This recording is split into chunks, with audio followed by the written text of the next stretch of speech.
सही वक्त आने पे मिल जाएगा तुम्हें। जानबूझ के जानती हो, उसे सजा देने का मजा ही कुछ और है। तो अपना जुर्म ही पता ना। मैं यहाँ पे दिल के दुखों का इजाला करने आई हूँ। मैं तस्लीम करती हूँ आप दोनों से। मैं अगर हम उसी बर्बादी के जाएंगी, प्लीज हमें बताइए। वो चलेंगे कठपुतली ड्रामे के आने वाले एक साथ में अब अगर अरीबा का मकरू चेहरा भी सबके सामने अब खुलकर सामने आने वाला है, क्योंकि अब इस ड्रामे को खत्म हो जाना चाहिए। अब इस ड्रामे में ताबीन और अयान की शादी तो दिखा दी गई, लेकिन अरीबा है जिसका मकरू फरेब खत्म होने का नाम ही नहीं ले रहा, और उसकी लालच की तो कोई हद नहीं।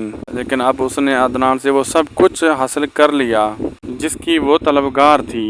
लेकिन अब वो हारून के हाथों बहुत ही ज्यादा बेइज्जत होने वाली है, क्योंकि हारून जिसके उसने अपने मकसद के लिए इस्तेमाल किया अब वो उसे छोड़ देगा।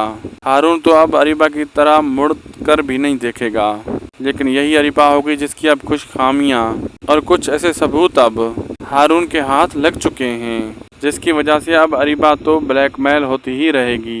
आखिर यही अरीबा होगी जो ब्लैकमेलिंग की वजह से अपनी जान से हाथ धो बैठेगी।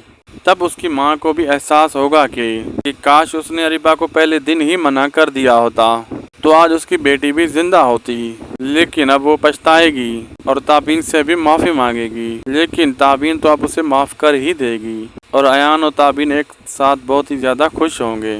आप लोगों में से कौन कौन चाहता है कि अब इस ड्रामे को खत्म हो जाना चाहिए? कमेंट सेक्शन में अपनी कीमती राय का इजहार लाजमी करें। वीडियो चलेगी तो लाइक शेयर सब्सक्राइब करना न भूलें। मिलते हैं आपसे अगली वीडियो में।